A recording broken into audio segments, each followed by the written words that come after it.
Hi, moms. Welcome to one more episode to our podcast, 20 Minutes Fit Mom. And today we're going to break down all the myth about losing weight. So if you ever felt stuck in the way doing everything right, it's probably because you're committing some little mistakes. And today we're going to break through on that. Right, Sandra? Yes.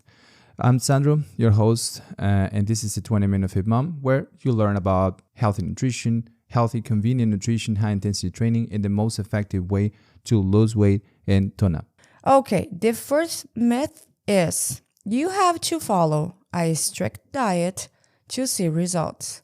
I have done this sometimes. I know people have done this like tons of times, and even so, they cannot stick for too long because it's too restrict. So tell me about it.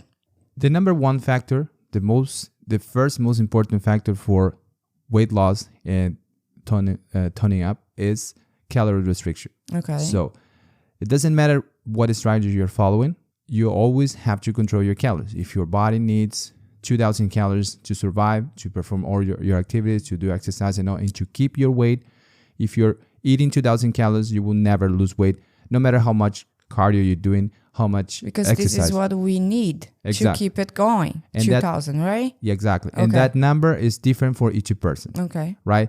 So it's super important for you to understand that, because there is so much information and most people are confused. Most moms are confused about diets, and they don't understand that this is the first most important factor. That being said, if you know that you have to eat fewer calories than you're consuming, as long as you're restricting your calories, you will lose weight.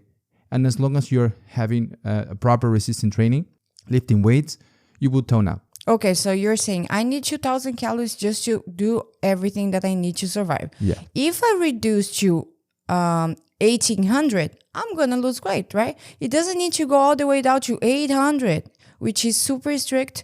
It's almost 1,200 less than you need to survive. So this is what we're talking about, the myth over here. You don't need to go all the way down the calories to lose weight. If you decrease 200, have a good workout, drink plenty of water, and do everything right, you're going to lose weight. Right. So you have to restrict calories, but your diet doesn't need to be super restrict. Okay. So, second myth is you need hours of cardio to lose weight. And I love this myth because I lost 84 pounds with 0 hours of cardio. 0 hours of cardio. So please explain it to us. Well, continuing the idea that you need to restrict calories, okay? Let's say you need 2,000 calories to survive, counting with exercise, working, and doing everything you need to do. And you're restricting 200 calories, you will lose weight. Mm-hmm. 200 calories, you will lose weight, right? If you're creating that restriction, even with no aerobic exercise, you will lose weight. Okay. If you're eating more calories than you need, even with cardio, you will not lose weight. So it's not the aerobic exercise that makes you lose weight. It's the calorie restriction. So some people have slower metabolism. Like me. Yes. And you might need cardio. Yeah. You know, even though Nanda with a slower metabolism, she didn't need cardio. But what I said to you and said, look, Sandro, I don't want to do cardio. So you restrict my diet, right? Look how it works right now. We are talking about the myths. People are different. So that's it. You have to balance. You need to create that restriction, and you will create this restriction by decreasing your calories or by increasing cardio. So listen to me what I'm saying now. Let's say again. If you're not controlling your calories, you will have to do a lot of cardio. Of course. Okay. So you can eat, but you have to do a lot of cardio. So that's why calorie restriction is the first most important, because if that's not right, it doesn't matter if you're doing an hour, 2 hours of cardio a day, you will not lose weight. And I've seen a lot of people doing that. Okay. As on the other hand, Nanda didn't do cardio. She's doing a little bit of walking nowadays, but throughout the whole process. Now it's definitely aesthetical. It's not because I want to lose because I already got in the way that I wanted. Yes, but throughout the whole process with no cardio. Why? Because the calories were up to date, you know. And this number is different for people, okay? I want to point out that several times, because you might need 800 calories to lose weight, 1,500 calories to lose weight, 1,200 calories to lose weight. So it depends. You have to keep step on the scale every day. Okay, I recommend you weigh yourself every day, especially women. Okay, and then you see if you're losing at least a pound a week, you're doing great. So you don't need cardio. Okay, so let's go for the myth third. Lifting weights make you bulky. Yeah. Oh my God, that is such a... Yeah, that's How many women doesn't go to the gym and lift weights? Because I know I don't want to look like Hulk. Yeah, that's interesting. A well-known myth.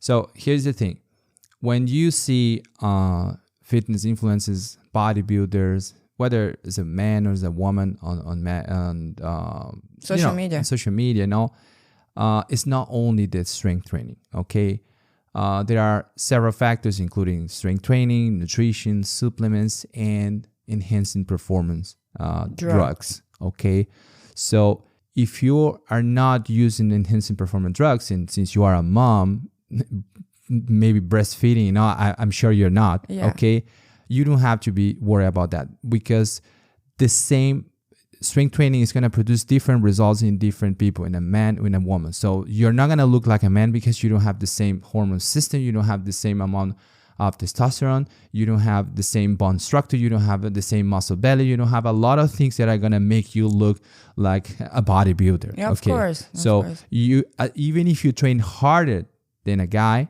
with the same workout, you're probably not gonna feel. You're not gonna look like them. After. Yeah, he's gonna develop more muscle than you and all, because he has all those stuff that I just mentioned. Okay, so resistance training is great for everyone. Okay, regardless the age, even for pregnant women and all, if you do it correctly, and it's not gonna make you look like a man. Okay. This was interesting. Myth 4: you need to feel the burn or be sore for a workout to be effective. Soreness is something that varies from people, from person to person, because I'm just going to give you my example. I'm very experienced working out, and I train in different ways. And it's very hard for me to be sore. Okay, even if I train very hard until... As we do, sometimes, feel very drained the day after. In my case, because in my case it's different. I do a more push to a bodybuilding workout. So I do some high intensity training, like a drop sets, some things that you don't need to do. So a very hard workout, and I don't feel sore because I've been training for over 10 years, over 15 years. So, but some people, I know some people with the same background, and they feel more, soreness after workouts. Clients, I've seen in clients, like older clients feeling muscle soreness, and newer clients training only for a few months, they don't feel soreness. So that's not accurate. Okay, it doesn't mean that you had a better workout just because you were sore. You cannot even lift from your bed the next day. Yeah. So and this doesn't last long. Yeah. If you are a beginner right now, you're probably gonna feel sore. You're probably gonna feel some kind of little pains. Adaptation. Yeah, exactly. Adaptation. When your body adapts, you're not gonna feel the pain anymore. You're not gonna feel sore. You're gonna feel the burn because this is a lactic acid. Yeah. Where when you were working out and all, it comes to your body, but that's it. It's like, it's not because you're burning, you are growing. It doesn't happen like that. That's that burning sensation might be described as when you're reaching muscle failure. Yeah. Okay, that's lactic acid. It's some waste product that then the cells are producing, and your blood gets acid. And you feel that burning sensation if you're reaching muscle failure. Some people don't, but it depends on each if you do it, something that lasts a few seconds only. Yeah. Only a few seconds when you're reaching muscle failure, but not throughout the workout. So you don't have to feel that you're on fire to have a good workout, and you don't have to feel that way after you finish the workout to have a good workout. Sometimes you have a great workout, you don't even sweat. That's true. Okay. So let's go to myth 5. A workout needs to be long to be effective. I like this one, right? Yes. I'm going to go straight to the point. Okay. Usually, the longer the workout, the worse. That's true. The longer the workout, the more ineffective your workout. Yeah. The first mass monster Dorian Yates, he was in his peak. We're going to drop a picture for you guys to know what means mass monster. Yeah, at least in social media, because I'm going to talk about him like quite a bit. So you need to get to know him. He is one of the most responsible for the method, for the 20-minute Fit Mom. He was the main example. Yeah. So he was the first mass monster, which means the first bodybuilder over 240, 250 pounds with lower than 5% of body fat. He was incredible, like Incredible Hulk. He's definitely like this. And at the time that most bodybuilders, almost all of them, were training for an hour and a half, 2 hours. Sometimes twice a day. 5 times a week, 6 times a week, twice a day. He show up with workouts like 3-4 times a week. 40 minutes, 45 minutes, which is nothing for a professional bodybuilder. No, nowadays people take like almost 2 hours to work out. So a guy who, a professional bodybuilder who is training for 40, 45 minutes, only 3 to 4 times a week, is not working out. And he was unbeatable. Yes. He was invincible. How many times he won? Like the Mr. Olympia? 6 times Mr. Olympia, which is the most important. It's like the Olympics of the bodybuilder, let's say, right? Yeah. And he did that with high intensity training, short workouts, 40 minutes workouts, only 3 to 4 times a week. How long it lasts? Our workouts. My and yours. How long it takes for both of us work out at the same time? Your workout, Mom, if you start applying our concepts, might last about 20 minutes because if you don't have any help. But since I help Nanda, sometimes we 13 minutes. We did yesterday. We worked out yesterday and it was 13 minutes. 15 minutes of workout. Yeah. Because I lost 84 pounds. So about effectiveness, we can definitely go down with this myth. Yes.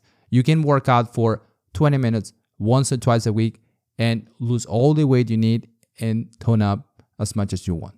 That's it. So let's go for our last myth. Post-pregnancy bodies can never be toned again. Okay. That's interesting. In my personal opinion, you reach a better physique after pregnancy. I mean, at this point that you were 4 years. At least.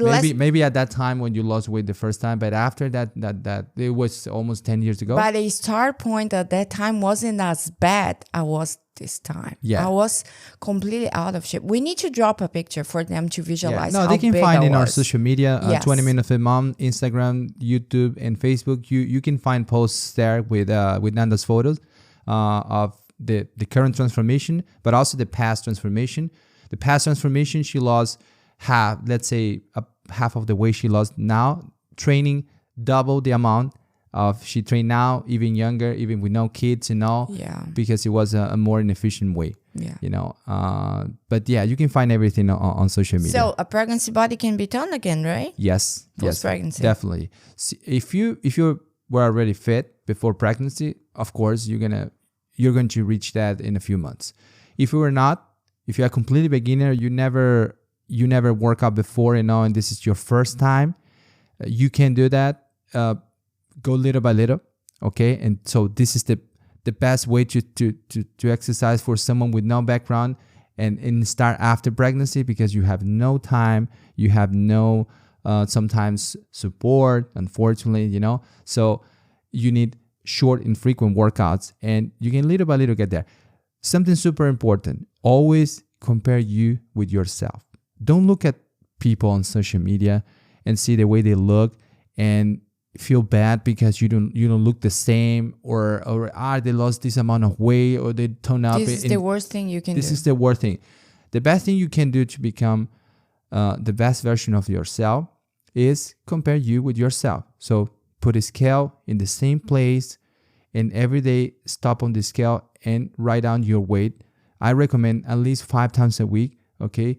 And then you see, you're losing weight. If you're strength training, you're toning up, and over the time, you're going to look it in the way you want, okay? But if you eventually better than you were looking before. But if you are the kind of person who doesn't like to see in this scale, who does not want to step up this scale, ask your husband. No, we did that for a while, because at the beginning, she gained so much weight and all. And also she's the kind of person, maybe you're listening to us and you identify with that as soon as she start having a little bit of progress, she said, oh, I'm doing well. So she start giving self reward. So I said, no, you're going to step on the scale. I'm going to write down your weight. You're not going to see the number. And then she lost 15, 20 pounds. After that, she started seeing her weight, and you can do the same. No, if but you don't like to see your weight, you can ask your husband. What I'm saying here is, if you don't want to step on the scale because you don't want to see weight, take pictures of yourself. Pictures is also something very good. One of the best ways to evaluate your physique. And then okay, I don't want to see my weight. Take somebody else with you. Look, can you just check? And then you can. It's just we need to involve every kind of people. I have Sandy who always look out in this idea. He was always there, check the weight, telling me, oh, you're doing good, you're not doing good. Let's giving the feedback that you might not have. Exactly. Most of moms, unfortunately, don't have this feedback. And then when they want this feedback, they go to social media and start comparing themselves. Don't do that. Oh my God, I couldn't find this, I cannot find that. Don't do that. So how to give yourself feedback? Here's the thing. So when the scale, I just said, okay, put the scale in the exactly same place. Weigh yourself naked after going to the bathroom every day. The number two, after having the number two. After having the number two, okay? Preferably, if you can do it.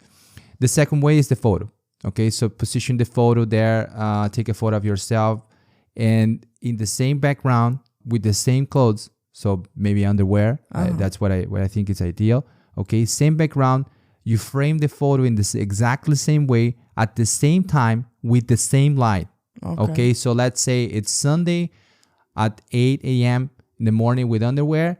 Take the photo with the same underwear. No, you can use a different one. But my point is, same underwear, same time, same light at the same hour, and you will have the best possible feedback. You can compare the photos after you put them side to side, and you can see. Okay, that's amazing. So guys, that was our episode today. I hope you could understand all those myths and understand that they are myths. We were coming here showing Nanda's story. Past episode we spoke about the origins of the methods, the program and everything, and why we jumped up with myth and everything. It's because our program is a breakdown of tons of myths at the same time. All those myths. Yeah. Okay. Yeah. Which is summarizing here. We crush all of them with this method. Summarizing all the myths here to make it short. They say that you have to overtrain, over everything, undereat, right? And you can never look good again after pregnancy. Yeah. Okay. So to summarize, those are the three big myths, and that's not true. Okay. If you focus on yourself, and again, always have feedback, because looking at the mirror and say, okay, I want to look better, and you don't have references. You need to have clear references of your weight, of your image and everything. Put your goals. I want you to have this. So, I want you to look that. I want you to look like this person here. It's not a problem to have a person that reference. When she started the process, she had a lot of weight to lose, but we said, okay, let's lose 10 pounds. Yeah. That's her goal. Mm-hmm. After losing the 10 pounds, we set a new goal. Okay, let's lose more 10 pounds and so on. Yeah. Okay, so put a realistic goal, tangible goal, okay, not just look good. You put a number, okay, take the photos, and you will see if you're getting every day 1% or 0.5% better than yourself, eventually you will be great like never before. Okay, yes, that's true. So guys, please don't forget to follow us on social media: Instagram, YouTube, and Facebook. 20 Minute Fit Mom. See you next episode. See you guys. Bye bye.